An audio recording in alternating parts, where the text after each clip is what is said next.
Well, good evening, everybody. This is Friday Night Light, one in a series of sessions we'll be talking this evening. I'm Fred Kaiser, and this particular session is focused on social media best practices. Normally, these seminars or webinars are about 30 minutes. This one may go a little longer, maybe 35, 40, 45 minutes at the most. And we are blessed to have a number of panelists with us this evening. Corey Curtis is going to lead us off. Corey and I are compatriots in the Lodge Success team. Darren Thompson, probably everybody knows from the Grand Lodge office, and Darren's going to help us. He's also works as secretary of ALMA 244, if I recall. Ben Tigner is our creative director and in our marketing department, and he's put together something called the Social Media Starter Kit, which will be published pretty soon to folks. And he's also active in his lodge in Warren 427. Rob LaFleur, folks know. Rob's going to help me monitor the chat and Q&A blocks this evening. And Rob is secretary of Doric 342. And finally, who will be wrapping up for us this evening is Brandon Mullins, who's the worshipful master at Myrtle 89. So all these folks that will be presenting all have extensive experience with social media. And it's one of the areas that Corey and I discovered in approximately 160 or so interviews with lodges. They could use some assistance. So this is a dip a toe in the water of social media this evening, at least a beginning. So this is the third of 12 planned sessions of approximately 30 minutes or so. All sessions will be held on Friday nights, usually every other Friday night, beginning at 5:30, with the idea of getting you out on time so you can still enjoy dinner and your evening. The full schedule is posted in the announcements that Darren sends out on a weekly or bi-weekly basis. And please be aware that we are recording each of these sessions so that when they are done, within a day or two, they can be posted on the Michigan Masons YouTube channel. Now, because there may in fact be non-Masons as guests on these sessions, let's be aware of what we express. You will find that as the attendees under this platform, the attendees are automatically muted, as is their video, and that's to save bandwidth and also obviously to save on the background noise that might interfere otherwise with the presenters. However, you do have both Q&A as well as chat functions that we encourage you to utilize. And Rob and Corey and I will be monitoring that, attempting to answer questions during the course of the webinar.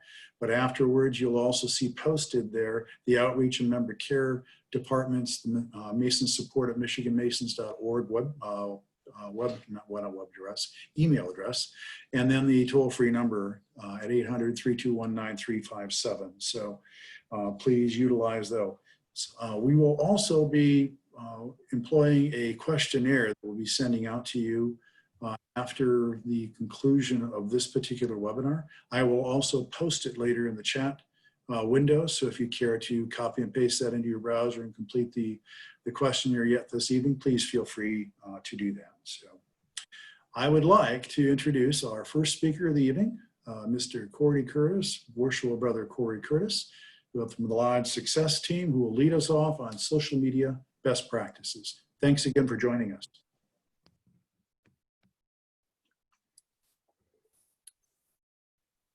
All right, everyone. So glad you're here with us.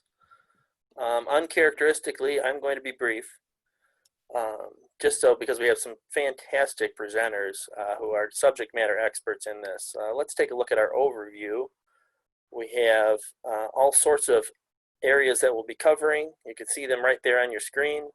Why do we want to talk about social media? Well, there's certainly a number of stakeholders, of individuals that use social media. Sure, it's not all of our members, it's not everybody, but there are some out there that we want to make sure that we're connecting with, whether it's our current members, our future members, our prospects, communities, where we want to share all the great things that we're doing in the community. So without further ado or conversation, I'd like to hop into Brother Darren Thompson's presentation on pitfalls that would commonly occur with social media. All right, thank you, Brother Corey. Before I get started, we would like to take an attendance tonight. If you could just put your name and lodge in the chat or shoot me an email, my contact information will be at the end. I got crossed up a little bit, either in the news or the link that I sent out. Many of you got the panelist link, so we see about a dozen Darren Thompsons in the attendee group. So if you could just shoot your name and lodge in the chat or send me an email, that would be great. So I will also be fairly brief. Ben and Brandon both have great information coming up about what to do. I just want to talk a little bit about a few of the pitfalls and some of the what not to do before we get going here. So one big thing to remember, especially for our fraternity, social media should be an extension of your communication system. It should not be the main avenue. I think we kind of all know that, to not just stick to email or electronic means, because as you see here, 49% of Michigan Masons do not have an email address in Maury. So what do you need to sign up for a social media account, for a Target Rewards program, tropical smoothie, free smoothie? You need an email address pretty much for all of those.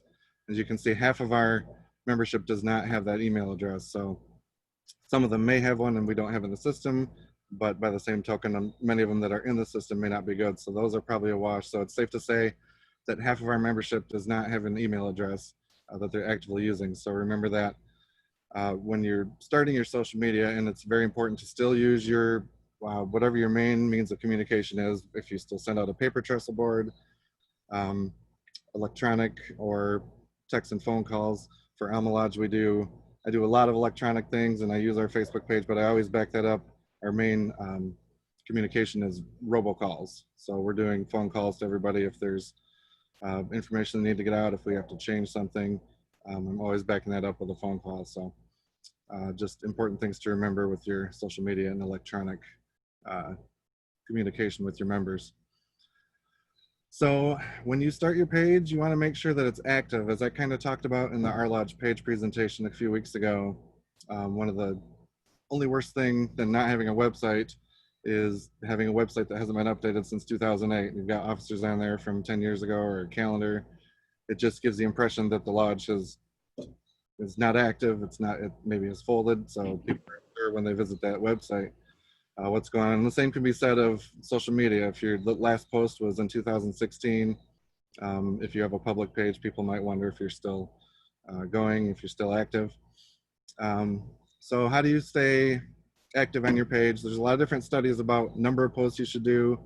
A lot of people will say once per day is optimum, no more than 2. You don't want to overload. Some will say 3 at minimum, which for our lodges, that's probably good.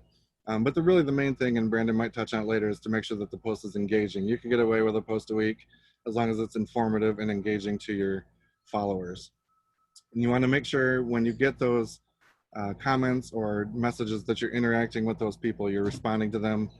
Don't just leave their questions hanging, preferably that day, to return their question. And the way to do that, you want to make sure that you have alerts turned on, so you'll get a message, either an email message or an alert on your phone that someone has commented on your page, your administrator. If it's you or somebody else, they'll get that information right away that there's a comment they need to check, or a private message that somebody has sent them a question. And the reason you want those alerts turned on, big reason, another one, is because you can monitor those comments. Now there's ways that you can set your YouTube page or your Facebook page to only allow posts to be seen after you've approved them. But if you opt not to do that, if you want them visible right away, you can do that, but just make sure that you're monitoring them. As I found out doing the Grand Lodge page, masonry can be a target for people to make comments about different wild conspiracy theories, and you may have gotten some of this as well. So it gives you the ability as administrator, you can hide a comment, you can delete a comment, or you can flat out ban a user if they're perpetually kind of harassing your site, as Kramer was banned from the fruit stand, if you can tell what that picture is. So those are just a few things to watch out for, to do and not do as you're getting your page off the ground. If you have any questions, comments, here's my info. And again, if you could just kind of take a little attendance in the chat, or just shoot me an email right here, we would appreciate it. And thanks for joining tonight, guys. We appreciate it. And gals, if you're out there. Ben, I'm going to turn it over to you, and thanks again. Thank you, Brother Darren. I am going to talk tonight a little bit about managing your account, some best practices, and how to set up a social media account. For our purposes tonight, I'm going to keep it more specific to Facebook, and that's where we'll start our first slide. So often I have found that there have been some pitfalls when lodges start to create a social media presence. One of the errors that they typically make is that they try to be collaborative, which is generally something we try to seek. But in these cases, oftentimes it turns out there's just a lot of volunteers, but there's not a lot of direction and oversight. So the first thing I recommend is identifying a manager. Someone who will be responsible for the routine maintenance of the site, someone you can go to when you have questions, someone who can have the time to respond to questions in a timely manner when anything gets posted on the site.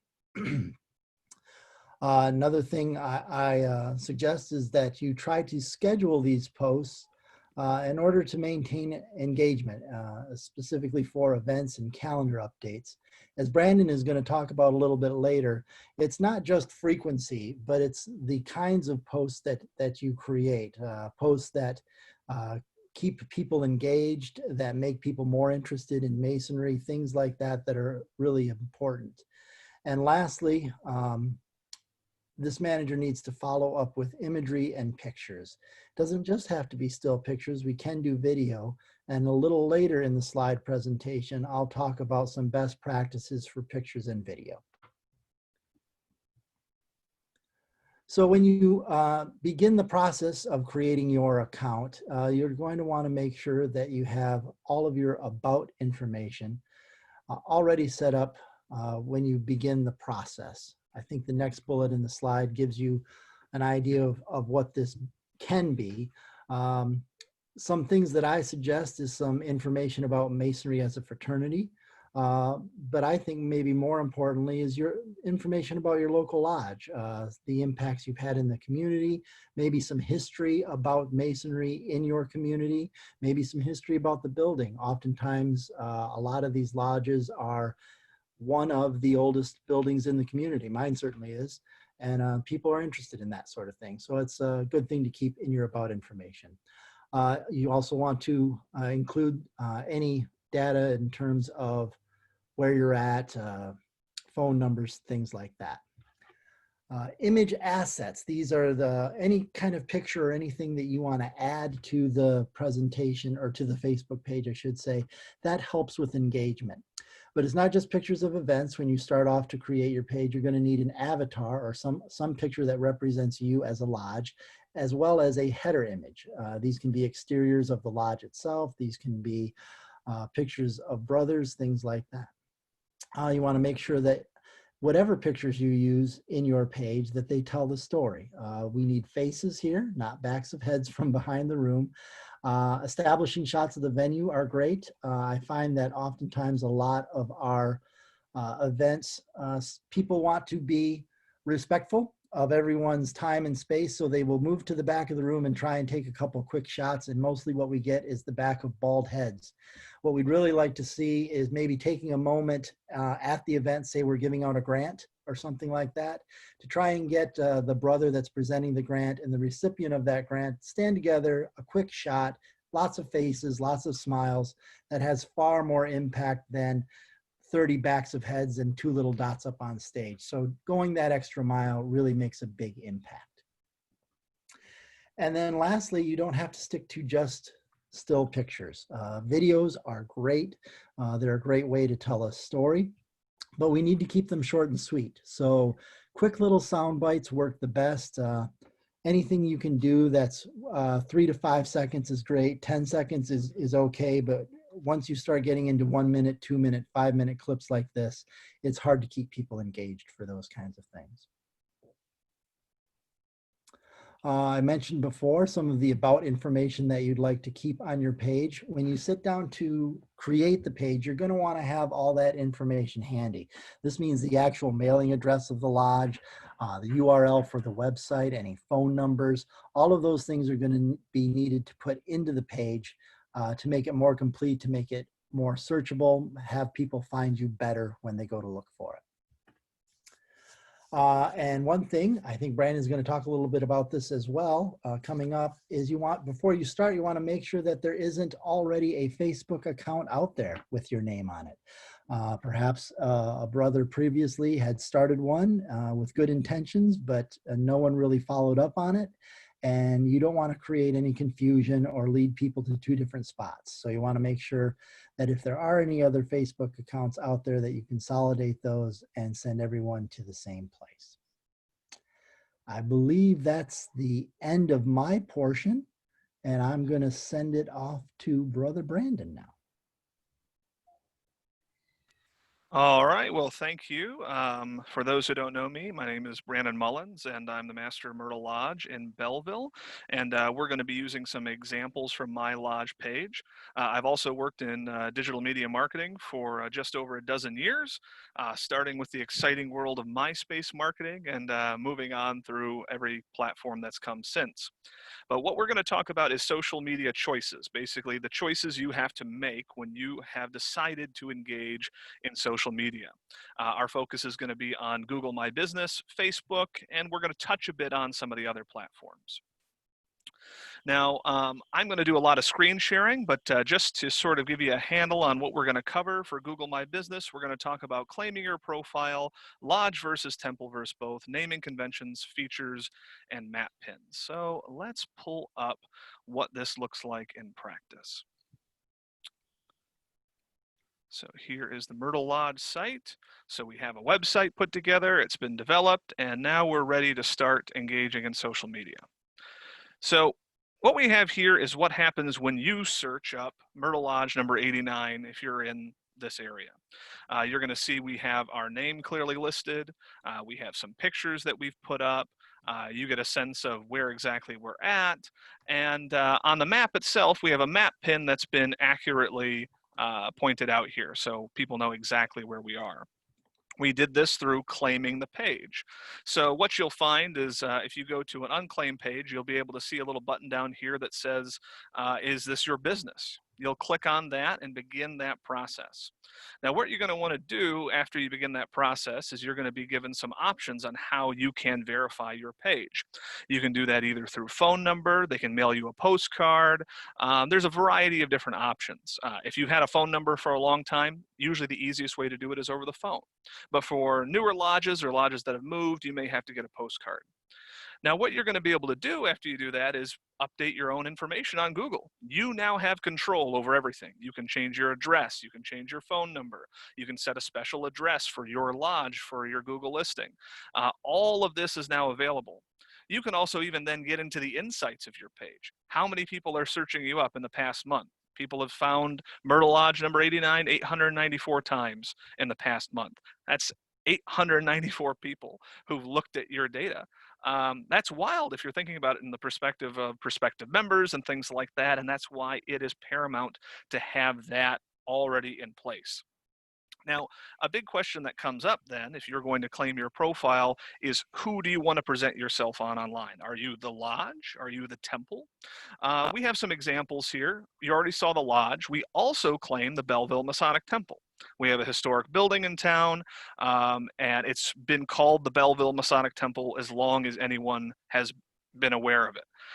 It's been around for 160 years, and people have been calling it the Belleville Masonic Temple. So we wanted to have that too, just in case someone wanted to find us on GPS or someone wanted to rent us out. We've had wedding receptions, baby showers, all that, and those people are looking for the Belleville Masonic Temple. Now, I'm going to show you as well, and this isn't to pick on anybody, what it looks like if you haven't claimed it, which is the position that more often than not, a lot of our lodges are in. So if you look here at the Auburn Lodge, Auburn Hills Masonic Temple, you see it just is listed as Masonic Lodge, probably came from the Yellow Pages or some directory that Google pulled that data from. And we're not really given much more info from that. It does look like some users have uploaded pictures, which is neat. And, you know, I've used this pin enough times to know that the pin is in the right place, which that's good. But do people call it the Masonic Lodge? Is it called the Auburn Hills Masonic Temple? And if you were, for example, wanting to find Pontiac Lodge or Roosevelt Lodge, which both meet here, what would you want to search for? What is someone likely to search for?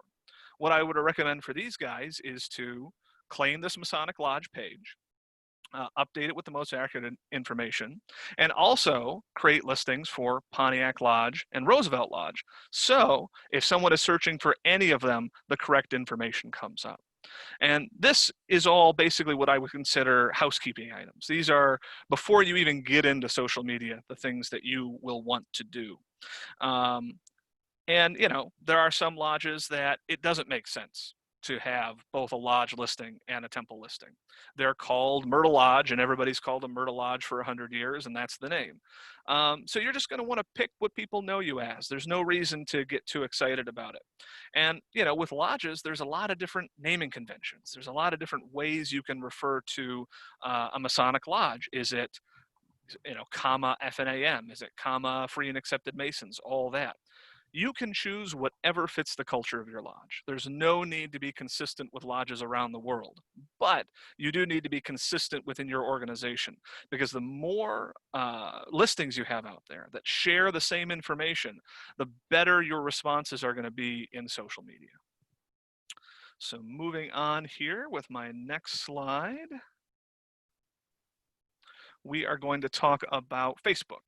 Now, Facebook is the focus often for social media, and it's, you know, especially for Masons, it's the platform that we're going to get the biggest benefit out of. It's built around community interaction, and as a result, it has a lot of options for us. So for Facebook, we're going to talk about making emerging pages, our page genre, quality over quantity, event usage, link groups, and group chats. So let's look at some Facebook pages. So going here, we're going to look at Myrtle 89's page, where we see basically a named page. We have some information here in our About section, which if someone wants to get a handle on what Freemasonry is, we've filled this out.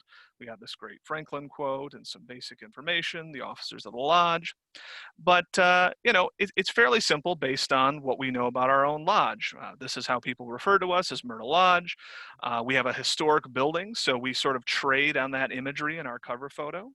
And one of the most important things is we hope to, at the very least, post engaging content on a regular basis. We posted about this particular event. We post about our community outreach, our different sort of activities that we get up to. You can see the shot here of the George Washington ceremony. And once again, because historic character is so important to our lodge, we frequently post old photos and things like that, the sort of trade on that identity. But your lodge might be different. It might have a different character. It might be focused on community service. It might be focused on community events and things of that nature. It's all really about finding the right voice for you. Now, we talked a little bit earlier about finding pages and merging them. So once again, to sort of go back to Pontiac here, here's how they look on Facebook, which is very similar to the Google listing. This is just things that people have generated. It gathers information from across the web and kind of shows that to you, or any sort of instance in which you've interacted with the Auburn Hills Masonic Temple. So, you know, these are some of my posts that I made there. This is posts that another brother made. But while these are all great, they very well could not be. They could be negative things. They could be bad things about Masonry as a whole. This right here is an ad for an epoxy floor company that is now currently appearing on this lodge's Facebook presence because they tagged the page and they don't have control over this. So what I would recommend to them is to claim this page. You can do that by going to, is this your business? And going through a confirmation process, which would then allow them to name this whatever they please, whether that is Pontiac Lodge, Roosevelt Lodge, or a page for the temple. Once again, all their choice. And they could go in and now they have control over it. And maybe they would like to share some of these different events that have come up, or all these neat things that people have found, but they probably wouldn't want to share epoxy floors, or, you know, in this case, apparently, you know, Facebook has determined that their website is bouldermasons.org. You don't want that. That's the wrong website. So it's important to merge all these pages together that Facebook automatically generates, so you can then control your own presence. Now, we're going to go back a little bit to talking about quality because that's incredibly important. We don't post a lot on our page. That is against the best practices that a lot of people have heard. They've been told you gotta post a ton of times a day. You gotta keep posting, keep posting, keep posting. But the reality is that Facebook now doesn't really care how often you post. They care how good your posts are. It's really a question of quality over quantity. If you post once a week and every single post is a rock star post, then they're going to keep rewarding you. They're going to keep expanding your reach online. If you post every single day and most of the posts are bad, you're going to be penalized. So the big thing is to really only post when you think it's of interest to people. Don't worry about being told you got to post, you got to post, you got to post, because while that was the proper advice, just a few years ago, things have changed. They know that people now don't follow a dozen pages, they follow hundreds. And what they want to see is the most engaging content, not necessarily who's posting the most. So with that in mind, the other thing is event usage. So you have to be judicious about choosing what to make as a Facebook event. Now, Facebook events are where you can have people register essentially to be a part of that event, mark that on their calendar. And you have to be careful about how many of those you make. Once again, the focus is on engaging content. So for example, I've seen lodges that put every single business meeting on their Facebook calendar. That's not really a best practice. What happens is that because it's a regular meeting, people don't even bother to register, and Facebook says, "Oh, these guys put on bad events. We're not going to promote their events out there. We're going to lower their reach." So you want to pick events that are significant, ones that require people to register ahead of time. We put up installations, past master nights. We, along with the Grand Lodge, laid the cornerstone of the Belleville area district library. Those are the sort of events that you want to make events on Facebook. But regular things that you're doing all the time, those will just lower your reach. They'll come back to bite you. Now, one of the things that has come up in Facebook as a new feature that I actually suggest all lodges use is groups. Now, what groups do is basically whereas a page is your advertisement, your voice to the community, a group is where conversations happen, where you can talk to your lodge members, you can discuss things, and the public, while many of them are public groups, doesn't necessarily see that as the voice of the lodge. These are just the members of the lodge and maybe members of surrounding lodges chatting with one another. Now, I've seen lodges that limit it just to their lodge membership. So Ann Arbor Lodge, for example, that's just Ann Arbor Lodge members. Some it's only Masons. Some it's everybody. And that's your choice there. But I would say the group platform is a valuable resource and you should use it, especially now that you can actually link a group to a page. So you can actually post official announcements in your group. Also, and this is pretty wild, and it's grown only broader over the past couple of years, is now your page can actually join other groups. So, for example, Myrtle Lodge's page is a part of the Belleville, Van Buren, and Sumter Community Care Group.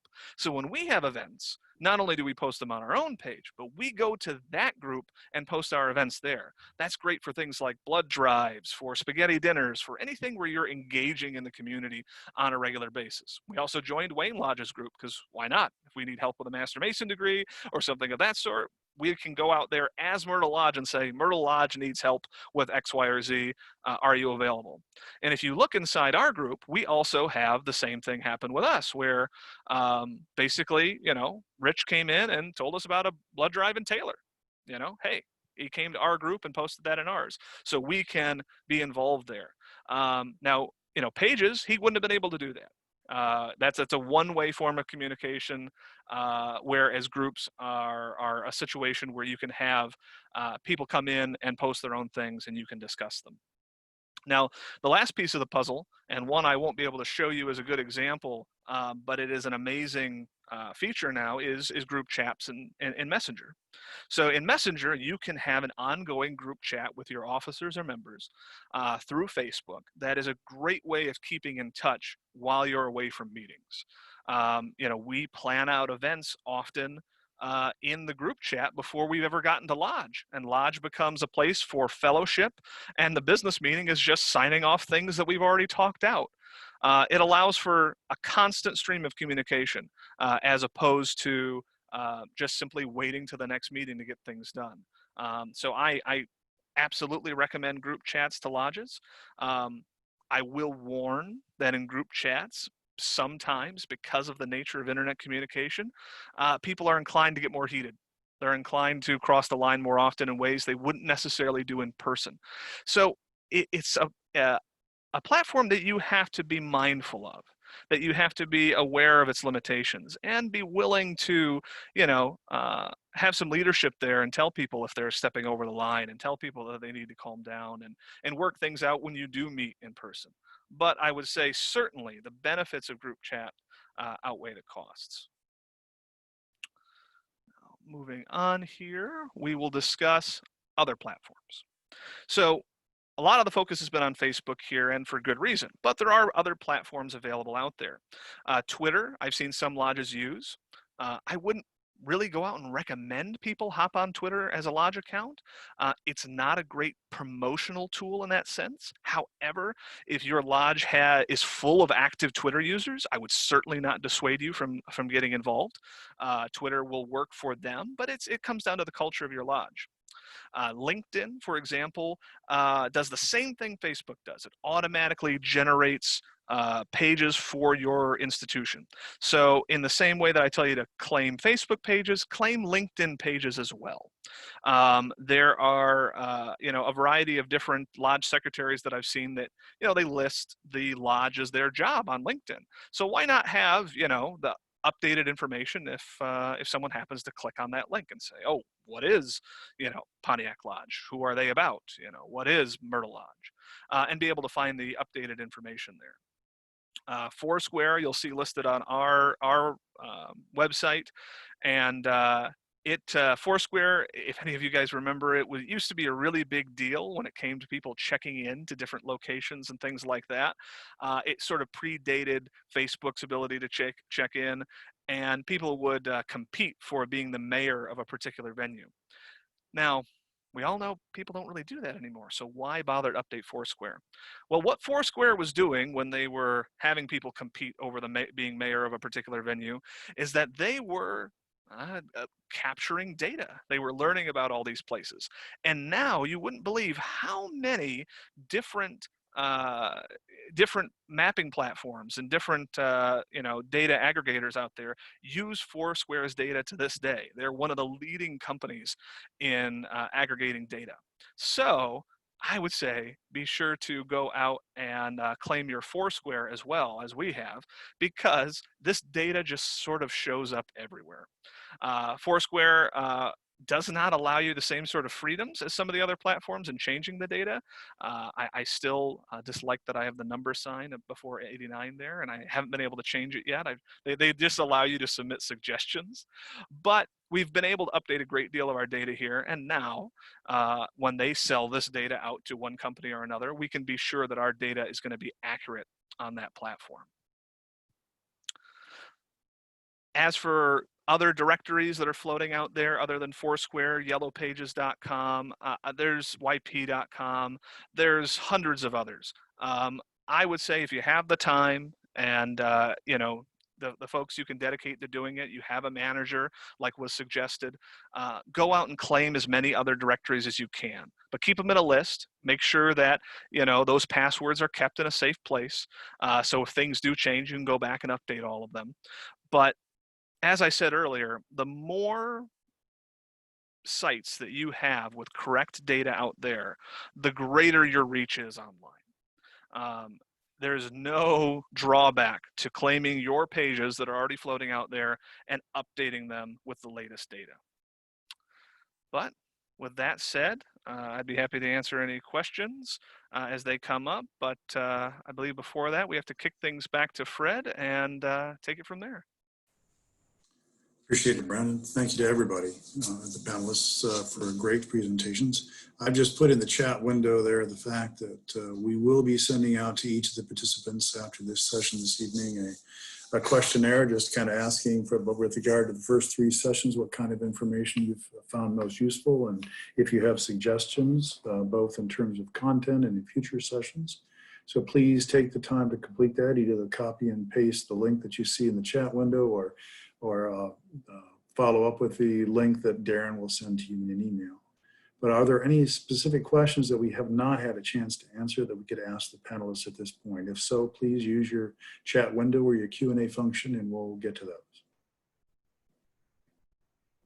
And as Rob has indicated, a copy of this video will be added to the Michigan Masons YouTube channel as well for folks, if you missed something and you want to go back over it, that'll be available.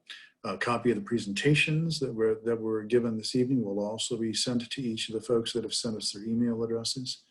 And of course, you know how to get a hold of us, either individually or at our toll-free number at Outreach and Member Care. So any additional questions to answer this evening? I was scanning through the chat. Sorry, I was running the presentation, so I couldn't keep up with the chat at the same time. But there was a question about merging pages. I did give a little bit of information on there about that. Basically, you click, is this your business? And you begin the verification process. Usually what you have to provide is data that is already publicly available. So if you've had a phone number for a long time that's been in the yellow pages, they'll ask to call that number to verify it, or a handful of other different ways, depending on what's already out there. Now, the easiest way on Facebook to merge pages is to claim all of the disparate pages that are floating out there and then attempt to merge them after you've claimed them all. They tell you can do it another way. That you can basically just sort of merge pages you haven't claimed yet into yours. But I've found that process takes much longer, and ultimately you could claim all those pages in half the time and just merge them that way. Thank you, Brendan. Any further questions, Joan? All right, seeing none. Thank you, brothers, for joining us on this evening's webinar. We'll have next one coming up in a couple of weeks, so please join us 2 Fridays from now at 5:30 for the next subject. And I don't happen to have my list in front of me here, so I think Corey has it as part of the slide deck, and we'll be sure that you get that information. So thank you to all for taking the time. We hope you have a wonderful Friday evening and a very safe weekend. See you later.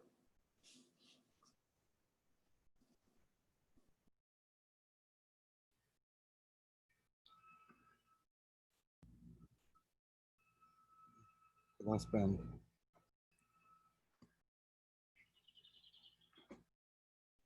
You may text Ben and see if he can get back on. Please do.